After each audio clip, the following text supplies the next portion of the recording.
सुंदर वंदना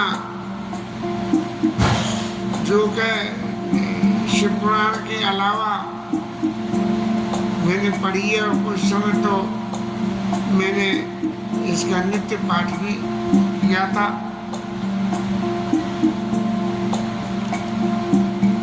और जीवन में ये पहला ही अवसर था जबकि भाई अपने रामायण पाठ के अलावा कुछ और कहीं मंदिर में जाओ तो किसी देवता की स्तुति करने के लिए कुछ मंत्र साधन, विनय साधन होना चाहिए। तो इसलिए भी इसका नित्य पाठ करके कंठस्थ हो गया। और उसके बाद फिर कभी शंकर जी के मंदिर में जब कभी भी जाते थे तो पाठ करते थे, क्योंकि नई उम्र का खेल था इसलिए अब तक याद है। इसके लिए कभी ऐसा नहीं हुआ कि योग कहीं से भूल जाते हो। गोपाल सहस्त्र नाम में तो भूल हो जाती है, विष्णु सहस्त्र नाम कंठस्थ में भूल हो गई, अखीर जो है छूट ही गया। राम रक्षा स्तोत्र अखीर छूट ही गया। लेकिन ये रुद्रदास तक जो है कंठ क्या दिमाग में और दिल में दोनों जगह ही ये आके बस गया। अब गुरु जी महाराज ने शंकर जी की इतनी सुंदर वंदना करी, तब शंकर जी महाराज गुरु जी के ऊपर प्रसन्न हो गए। सोना विनती सर्व के शिवा जान दे की विप्र अनुराग, और पुण्य मंदिर नववानी भई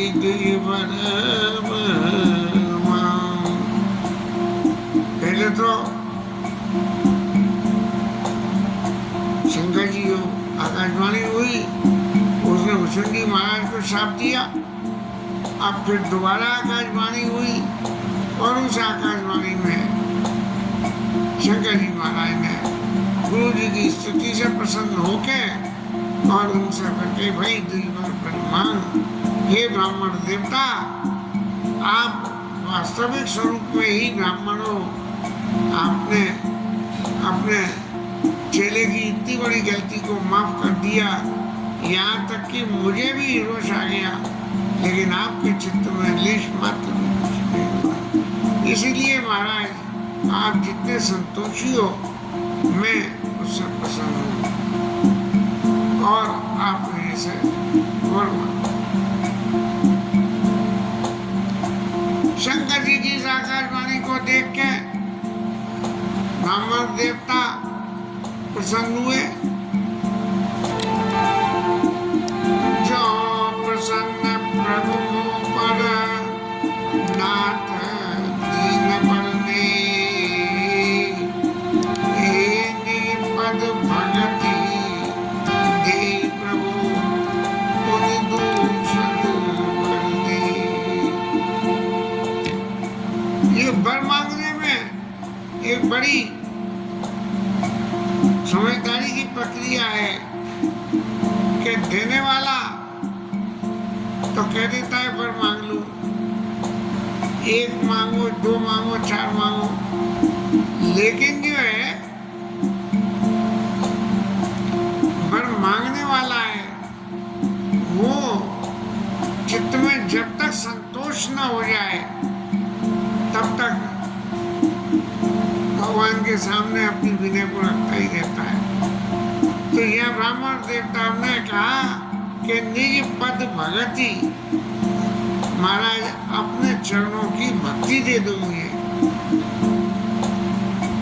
और जब ये दे दो तब उसके बाद दूसरा वरदान देना। निज पद भगति दे प्रभु उन्हें दूसरा वर दे। मैंने कंटिन्यूएशन में ऐसा लिंक कर दिया कि शंकर जी महाराज या तो दोनों वरों की मना कर देंगे या दूसरे, या दोनों बड़ों को एक संग देंगे। एक तरह से बड़ी साधुता का बंधन है। और फिर उन्होंने शंकर जी से दोबारा विनय करी, तब माया बस जीव जड़ा और संतत पर भुलान, तापर क्रोध न करिए प्रभु कृपा सिंधु भगवान। महाराज ये संसार आपकी माया से चलता है और जीव तो नितांत जड़ होता है, मूर्ख होता है, और मूर्ख होने के कारण ही जो है माया के चक्कर में फंस जाता है। तो इसका व्यक्तिगत रूप से अपना कोई दोष नहीं है, बल्कि प्रभु दोष तो आपकी माया का है जो उसको नचाती है।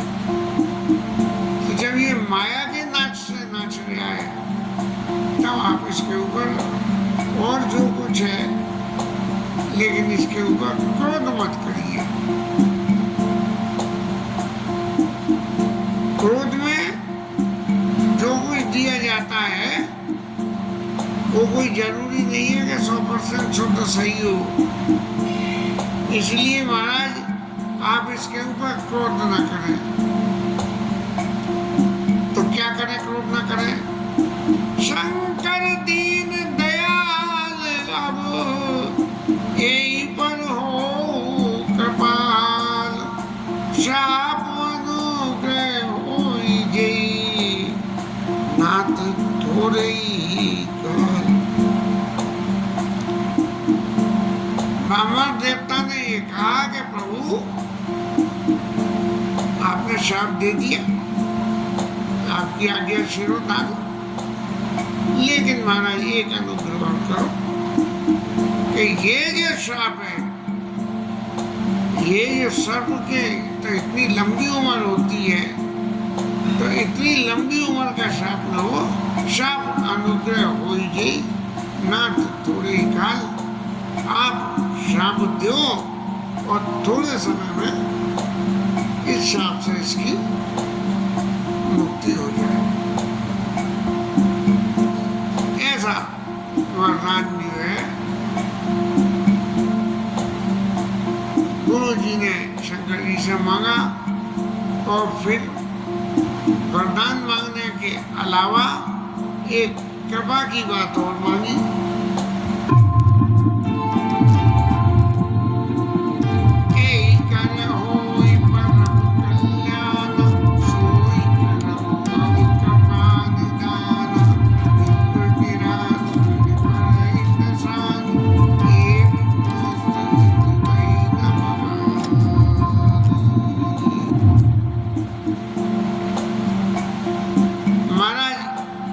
श्राप दिया तो श्राप थोड़े समय में मिट जाए, ऐसी कृपा कर दो। और इस कृपा के संग में ऐसा करो कि इसने गलती करी और इसे श्राप मिला, लेकिन फिर भी श्राप से भी इसका कल्याण हो, ऐसा कुछ।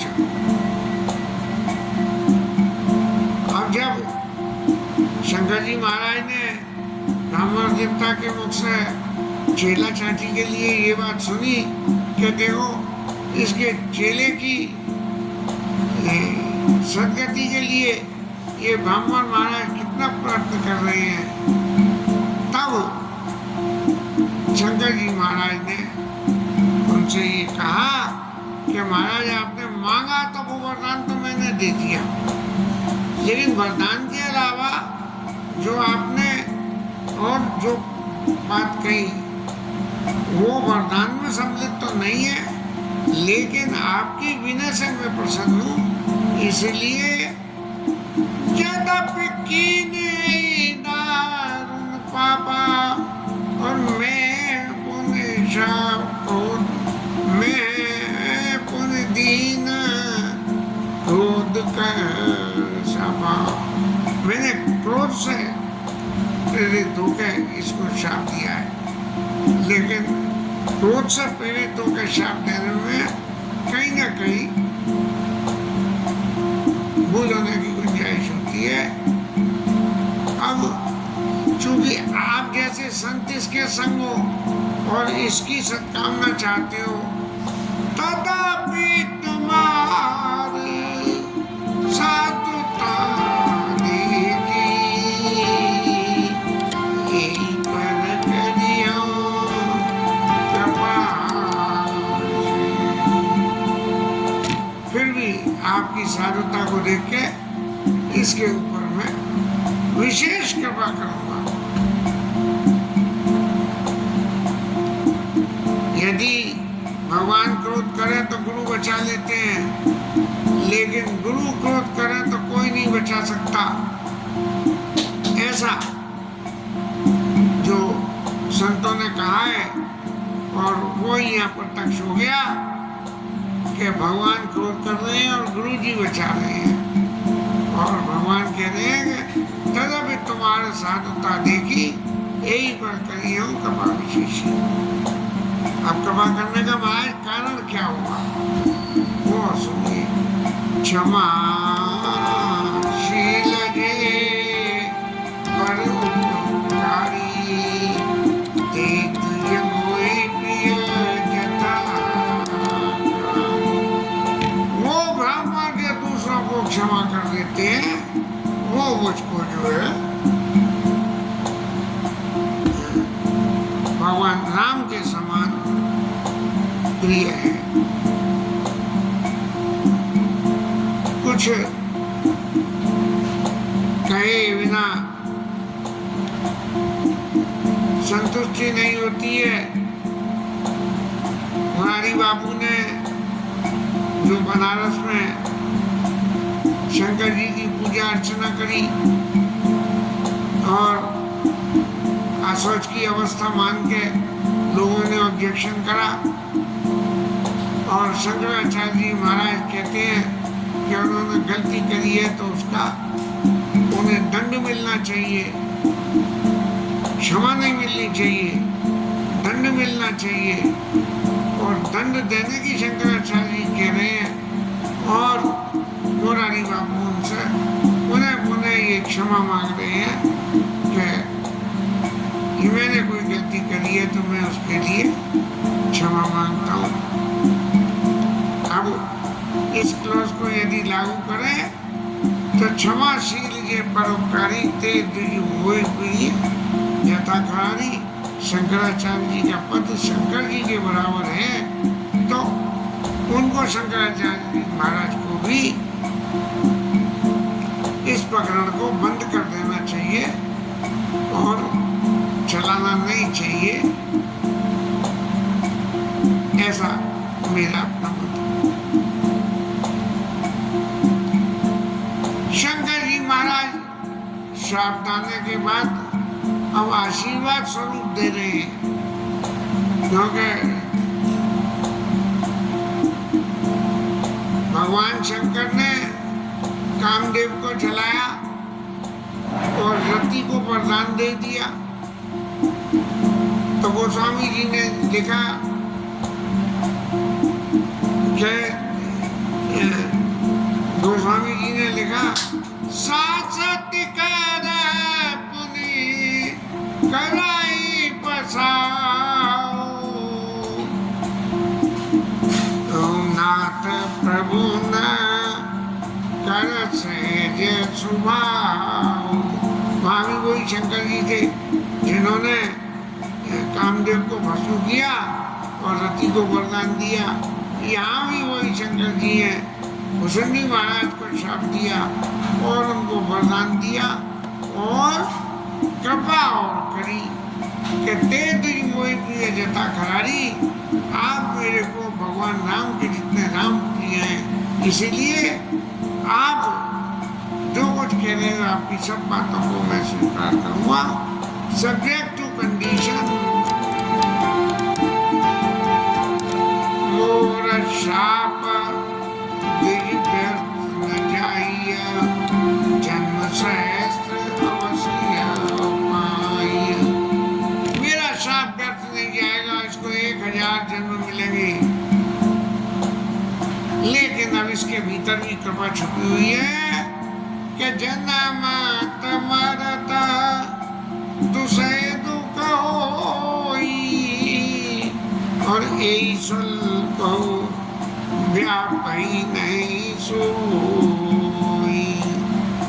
जन्म लेने में और मरण होने में दूसरे दुख होता है, लेकिन मेरी कृपा से कोई सांसद कर बसाऊं तो मेरी कृपा से इसको वो जरा भी पता ही नहीं लगेगी, जैसे आदमी कपड़े बदल लेता है ऐसे। और तो और सही अज्ञानता के वशीभूत होके ये अपराध कर बैठे, लेकिन अब जो मैं कृपा करने जा रहा हूं उस कृपा से कि कब ने वो जन्म मिटई नहीं ज्ञाना और सुनई शूद्र मम बचन प्रवाना। तेरे को कभी अब ज्ञान मिटेगा ही नहीं, एक बार हो लिया अज्ञान, अब कभी अज्ञान तेरे पास भी नहीं बचेगा। और ये सब क्या हुआ, पूरी प्रभाव अनुग्रह मोरे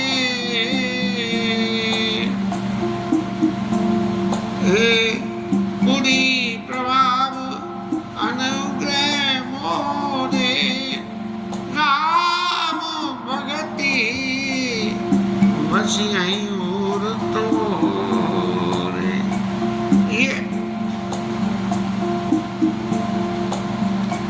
ये जो मैं कह रहा हूं ज्ञान नहीं मिटेगा, ये सब बातें एप्लीकेबल कैसे होंगी कि पूरी प्रभाव, ये अयोध्यापुरी का जो प्रभाव है और मेरी कृपा है, इसलिए तेरे अंदर ज्ञान कभी मिटेगा ही नहीं। और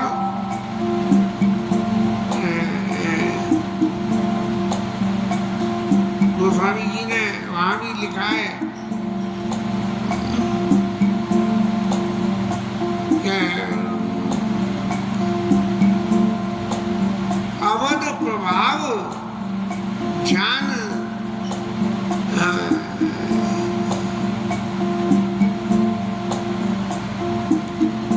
अवध प्रभाव जान तब प्राणी और जब बसनी राम धनु पानी। धनुष बाण लेकर जब भगवान राम हृदय में बसे तब अयोध्या में जन्म लेने का क्या प्रभाव होता है ये पता लगेगा। और इसी बात को शंकर जी महाराज कंफर्म कर रहे हैं कि पूरी रघुपतिपुरी जन्म तो भय उनते मम सेवा पद दे मन देऊ। अयोध्या में तेरा जन्म हुआ और मेरी सेवा में तेने मन लगाया, चाहे ईर्ष्या के वशीभूत गुरु जी से मन लगाया, लेकिन तेने मन लगाया है। तो जब ये मन लगाया और जो तेने सबसे बड़ी गलती करी तो गुरु जी के ये गए हर सेवा को सुन करुणात हृदय मम दयु। और मैं जब शंकर जी महाराज को राम जी का सेवक कहा तो मेरा हृदय जलने लगा और मैंने कही कि गुरु जी है कि कौन है, अरे मेरे पूजित देवता को जो है राम जी का दास। ऐसी बात जब कही तब जो है ये तेरी बहुत बड़ी भूल थी। तो मेरा वचन सत्य क्या है अब ये सुन ले। सुने मम वचन सत्य अब भाई हरि तोषण द्विज व्रत सेवकाई। मेरी बात बिल्कुल सत्य करके मान। कैसे कि यदि भगवान को प्रसन्न करना है तो द्विज व्रत सेवकाई, व्रत लेके तो ब्राह्मण की सेवा करें। भगवान राम ने नारद जी को जब उपदेश करा तब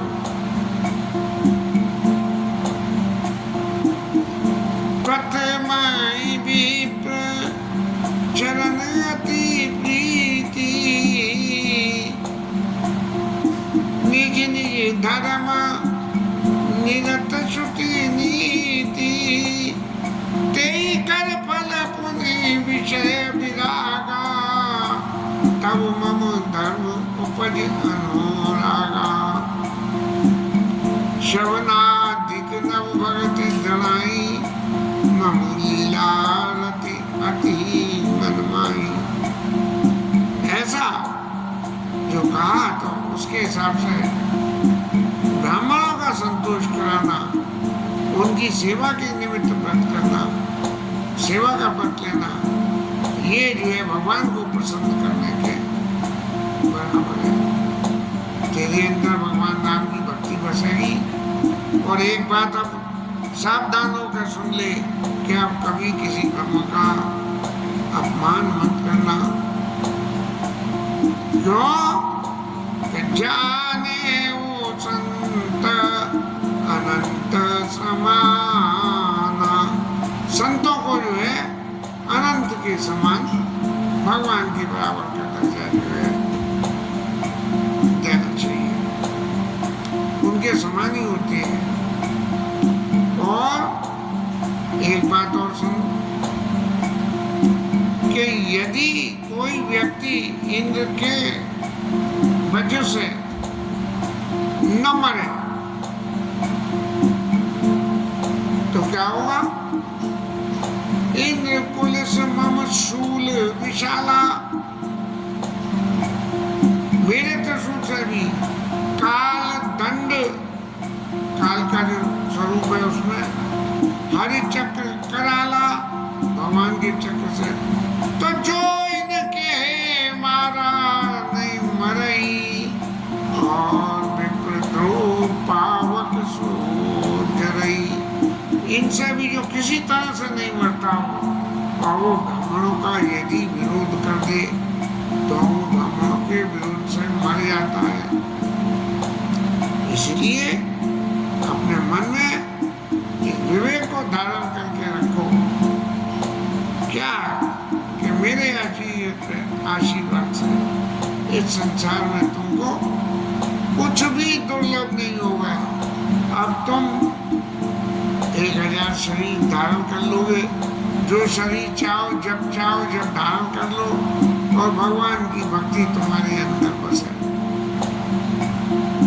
और तो और सही शंकर जी महाराज ने जब वरदान देने का नंबर लगाया तो एक और कह दी, और एक आशीषा मोरी अप्रतिहति गति होई तोरी, तुम्हारी अप्रतिहति गति हो जाएगी। जहाँ जाना चाहो मन में संकल्प करो और चले जाओ, जैसे जादूगर करते हैं, जादू में दिखाते हैं, ऐसे महाराज आप कुसुंडी जहाँ जाना चाहोगे वहाँ चले जाओगे।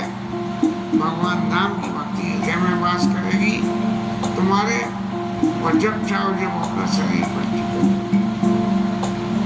सुने शिव बचन रची गुरु,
बहुत संतोष दिलाया कि बेटा देखो तुमने जितना भी अपराध करा वो सारा अपराध तुम्हारे लिए तो वरदान बन गया। इसलिए अब गुरुजी महाराज बोले मैं तो अपने यहाँ घर जाऊं और आप भगवान की भक्ति को अपने हृदय में धारण करना। भुसुंडी महाराज कह रहे हैं कि शंकर जी महाराज ने भले ही शाप दिया हो, लेकिन श्रुतियों की नीति रखी क्या कि सांसत कर पुनि करई बसाऊ, और नाथ प्रभु न कर सहज सुभाऊ। जो प्रभु है वो जो है ताड़ते भी हैं, मारते भी हैं और दुलारते भी हैं। ऐसी शंकर जी ने नीति रखी। और मैं जो है एक के बाद एक शरीर बदलता गया, लेकिन मेरा ज्ञान कभी नष्ट नहीं हुआ। भुसुंडी महाराज की ये कथा हमें निश्चित रूप से यही शिक्षा देती है कि अपमान तो कभी किसी का भी न करें, और खास करके ब्राह्मण का तो कभी अपमान न करें। एक सीधी सी बात ये आती है कि ब्राह्मण का कभी अपमान न करे, तो भगवान की भक्ति हृदय में बनी रहती है। इसके साथ ही कथा विश्राम।